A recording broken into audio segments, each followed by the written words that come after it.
guys, we are looking at the 2019 Hyundai Kona EV. And by EV, I mean it's a fully electric crossover from Hyundai.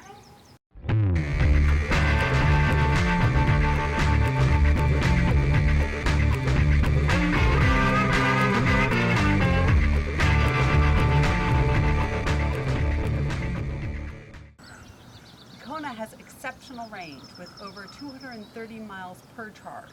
I've found that it's Blah, blah, blah. I could sit here and stand in front of the Kona EV and tell you what I think, but I'd much rather answer your questions. So here we go. What's good about the Kona EV? First of all, its range is insane. Second of all, it's got a great interface, it's the perfect size, and it drives really well. But first, let's talk about its range. With an all-electric range of 258 miles, the Kona EV is leading the pack. That's ahead of the Tesla Model 3, the Jaguar I-Pace, and its cousin, the Kia Niro EV. It's also got cool stuff like winter mode, EV route, so you can plan where you're going to charge when you're going somewhere and may need a little extra juice. There's other ways to go down the rabbit hole here where you can plan all elements of your charging. But the reality is most of us will never spend this time on any of these screens, right? We're just going to sit there and think about the charging when we need to, because who's got the time for this, right? What I really dig is that Hyundai put the regenerative braking controls where paddle shifters normally go, right here on these little buttons, and that made it really easy to tone down or tone up the strength of that braking. Very cool.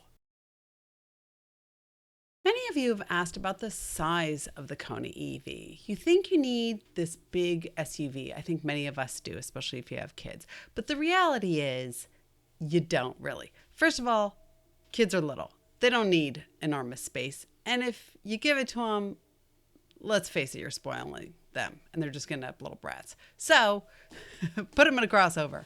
That's what I think. You'll get better mileage, you'll be happier, and you'll be leaving a smaller footprint on the universe. So that's good. Now, think about the flexibility of this vehicle. So it's a hatchback, which of course everybody loves. It's got the 60-40 split and that removable little lid thing. And that enables you to get all the functionality you need, really, unless you're transporting large items on a regular basis, which most of us really aren't. So in my opinion, the size of this thing was truly perfect. But you know, I have two kids and I don't like spoiling them. So there you go. How does it drive? Listen, it's no Eagle. This thing is not fun to tool around in. I mean, sure, it's fun. It's an EV. It's got instant torque. It accelerates like nobody's business. But it's not necessarily tuned to be a performance vehicle. But for most of us, that's just fine. If you are looking to have a little fun in the Kona EV, don't forget about the drive modes. Sport is pretty fun in this thing, I'm not going to lie. Eco is a bore, but hey, it's a bore in every vehicle. So when it came down to it, when I was tooling around town doing errands with the kids, I was very happy in this vehicle. Do I want to take it to the track? No, but that's kind of not the point here, is it? The point is to get great mileage and not feel like a douche doing it. So what's the bad about the Kona EV? Every car has its flaws. So for me, it was the hideous heads-up display, some of the annoying noises that come out of this car, that ugly front end, and the fact that most of us may end up paying too much. Don't be fooled by this sexy little video. The heads-up display little screen is annoying. It's like having lunch with someone with spinach in their teeth.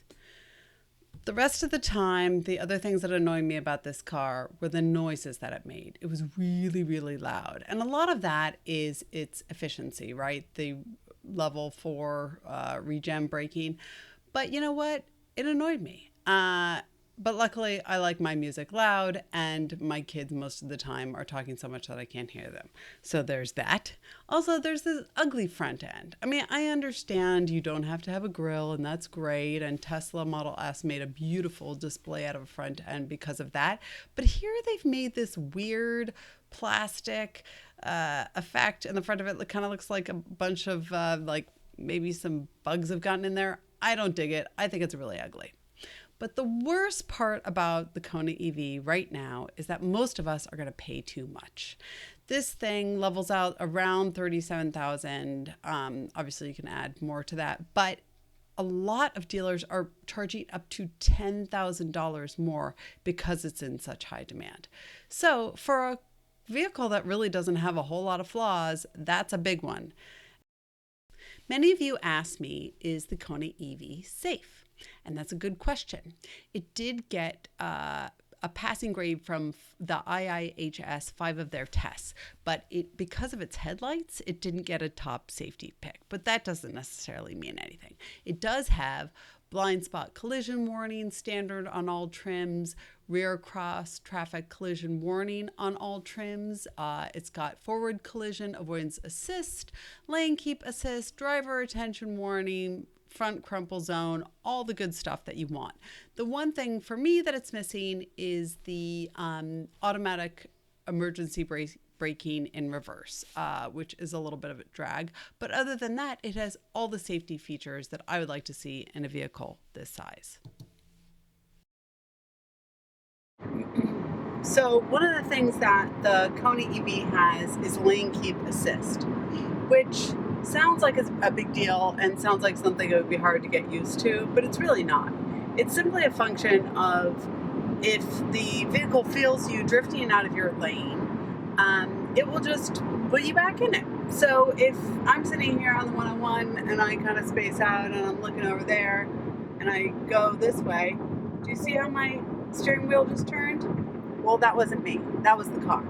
Basically telling me you're drifting out of your lane, you don't have your turn indicator on. So it put me back where I was supposed to be, which is kind of cool. But if I wanted to switch lanes and I turn on my turn indicator, that function doesn't work. So it knows what's up and it is pretty cool. And it will cut down on those losers that shift lanes without putting on their indicator, which I couldn't do. The question I always get is, well, would you buy it? It's such a hard question to answer. I'll tell you, I haven't stopped thinking about it. I love the Jaguar I-Pace. I thought that thing was fantastic. I had a great time driving it. I also loved the Nissan Leaf. But the Kona EV is one of my favorite electric vehicles because it's just in between them. It's just practical enough, kind of the right price, and really incredible bang for the buck. So would I buy it?